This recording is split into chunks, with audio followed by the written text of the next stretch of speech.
Naquele tempo, o Espírito levou Jesus para o deserto, e ele ficou no deserto durante 40 dias, e aí foi tentado por Satanás. Vivia entre os animais selvagens, e os anjos o serviam. Depois que João Batista foi preso, Jesus foi para a Galiléia, pregando o Evangelho de Deus e dizendo: o tempo já se completou, e o reino de Deus está próximo.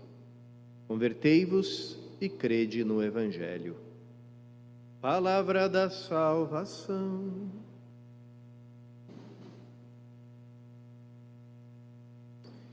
Todo o mistério da vida de Cristo, irmãos e irmãs, se resume nesse movimento de fazer um mergulho, uma imersão na nossa vida, as nossas dificuldades, os nossos trabalhos, as nossas tentações, a nossa morte, para se unir a nós completamente,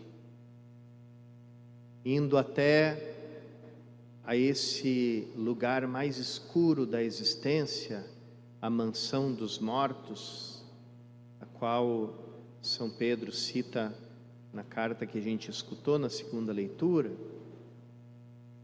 Porque Jesus faz esse mergulho, essa imersão na existência humana?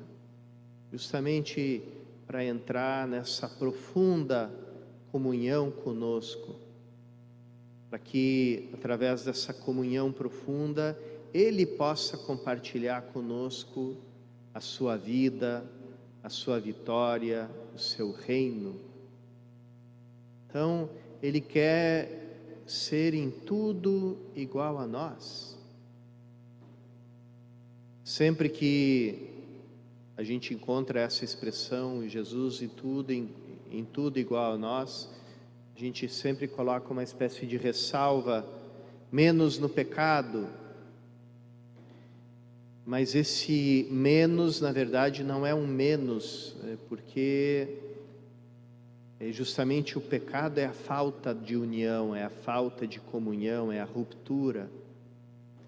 Então, dizer que Cristo é em tudo igual a nós, menos no pecado, é dizer que Ele é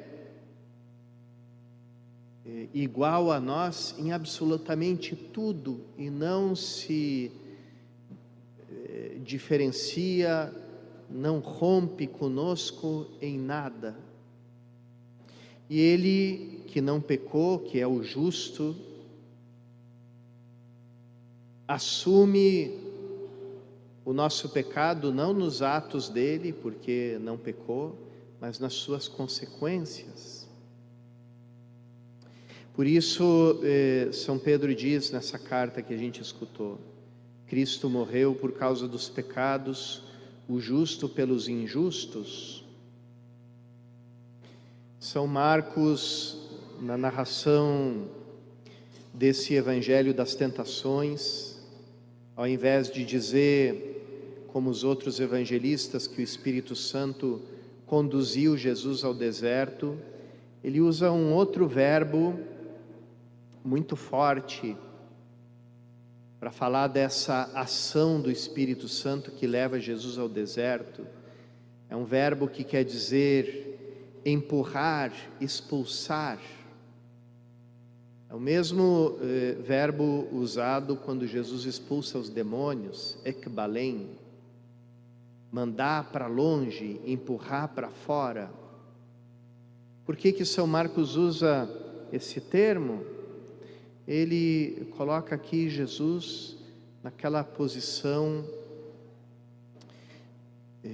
que é tirada de um rito do Antigo Testamento. Os judeus, os filhos de Israel, uma vez por ano, como até hoje fazem, tem um dia para pedir perdão a Deus pelos seus pecados. Uma festa que é chamada hoje de Yom Kippur. Nos tempos antigos, pediam perdão a Deus e faziam o sacrifício de 2 animais uma ovelha e um bode. A ovelha era oferecida a Deus em sacrifício, e o bode era simbolicamente carregado com os pecados do povo e expulso para o deserto, para se encontrar com Azazel, o demônio do deserto. Então, pobre do bode, que não tinha nenhum pecado, acabava sendo mandado para o diabo, né? Literalmente. Famoso bode expiatório, né? Daí que vem a expressão que até hoje é usada quando uma pessoa inocente paga pelos erros dos outros. E tanto um sacrifício quanto o outro, o da ovelha ou do bode, significam o sacrifício de Cristo. Ele, sendo inocente, carregou nas suas costas os nossos pecados.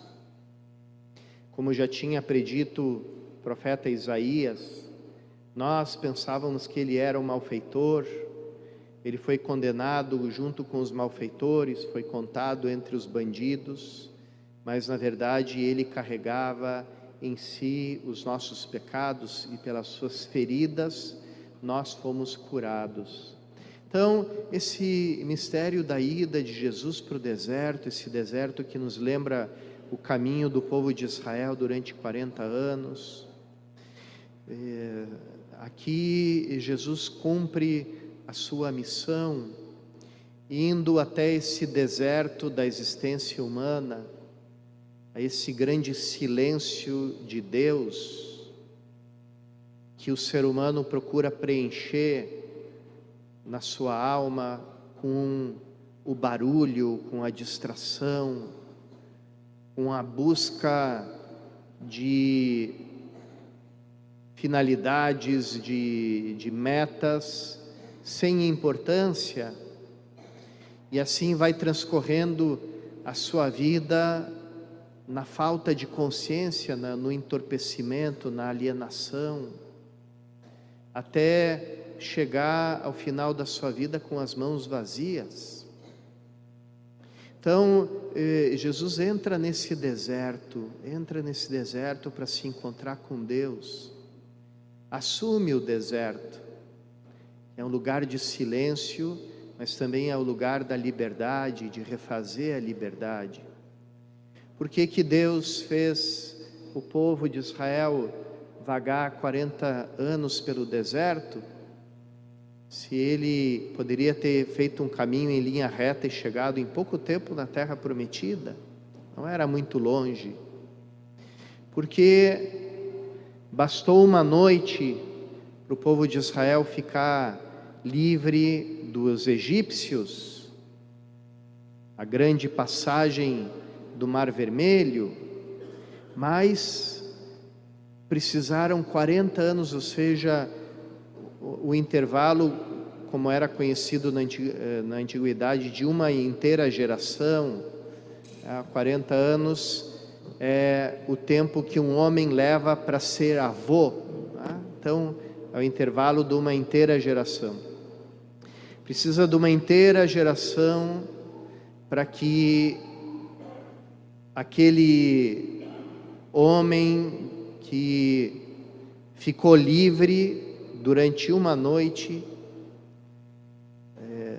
perca o seu coração de escravo e deixe de raciocinar, de pensar como escravo, porque não adianta nada você ir para a terra da liberdade se você ainda tem um coração escravizado, um coração de escravo, porque aí você leva a escravidão dentro de você. Assim também, irmãos, todos nós, no nosso batismo, bastou um rito muito breve, umas poucas palavras unidas ao gesto de derramar a água ou de imergir na água, para que nós recebêssemos a vida divina. Bastaram poucos segundos para matar afogado o homem velho nas águas do batismo. e dar um novo nascimento para uma nova criatura. Mas quantos anos a gente precisa para deixar de pensar como um homem velho, de deixar de ter o coração do homem velho, de deixar de lado as escravidões do homem velho, as vaidades, a falta de sentido do homem velho. E é para isso que a igreja nos propõe a cada ano o caminho quaresmal.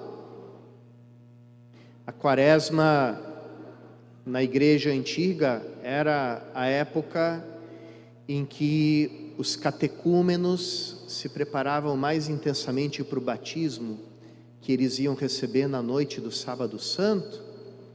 Nossa paróquia também vamos ter batizados de adultos no Sábado Santo, na Vigília Pascal, seguindo essa antiquíssima tradição da igreja.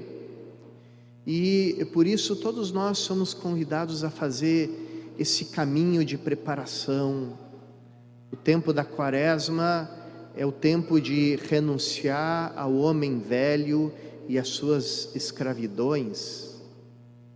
É o tempo de mortificação do homem velho, para que haja a vivificação do homem novo, da criatura nova, da qual nós nos tornamos no dia do nosso batismo.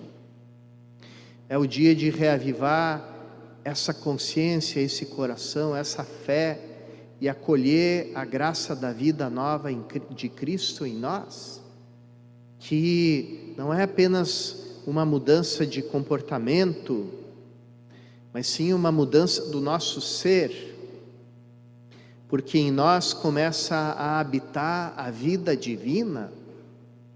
A vida de Deus é compartilhada conosco. Lembrem que a gente falou no início, Cristo mergulha na nossa vida para que Ele possa nos mergulhar inteiramente na vida dEle. Esse é o mistério do nosso batismo. Que nessa quaresma, irmãos, nós possamos fazer esse caminho com Jesus, o deserto, onde Ele vence o tentador, onde Ele nos restaura para uma vida nova, onde começa já a se manifestar a grande paz do seu reino, representada aqui pelo convívio de Jesus com os animais selvagens, servido pelos anjos. Toda a criação aparece reconciliada em Cristo. E de uma forma especial, a igreja no Brasil nos convida, como faz todos os anos na campanha da fraternidade, que é uma extensão de de um dos três atos da quaresma, a oração, o jejum e a caridade, nos coloca para refletir de que forma nós, cristãos e católicos, manifestamos no mundo a caridade de Cristo. E o tema desse ano é o tema da amizade social. O que quer dizer isso? Quer dizer que no nosso convívio em sociedade, nós não estamos dando um bom testemunho de sermos cristãos, de vivermos a caridade. Estamos nos deixando levar pela mentalidade do mundo, pela mentalidade do homem velho. Esses dias vi uma estatística numa das redes sociais mais conhecidas. Fizeram uma análise dos comentários que são colocados. 93% dos comentários são negativos, são críticas, são insultos, são perseguições, são coisas desagradáveis que uns dizem para os outros. Então, será que é esse o nosso alimento? Porque, como Jesus diz, a boca fala do que o coração está cheio. Que coração é esse que, ao participar nas redes sociais, só encontra palavras de ódio, de inimizade, de insulto, de injúria uns contra os outros. Então, irmãos e irmãs, nós somos convidados a dar um outro testemunho na nossa vida, testemunho de que o reino de Deus já chegou e já está entre nós, e nós podemos viver como ressuscitados, nesse mundo em que todos se transformaram como que em animais selvagens. Nós somos convidados a anunciar um mundo reconciliado, onde nós sabemos nos reconhecer uns aos outros como irmãos, como amados pelo Pai, como redimidos pelo sangue de Cristo, e assim a gente possa manifestar a caridade de Cristo no nosso mundo, na nossa sociedade, no nosso meio. Peçamos todas essas graças na Eucaristia que nós vamos receber.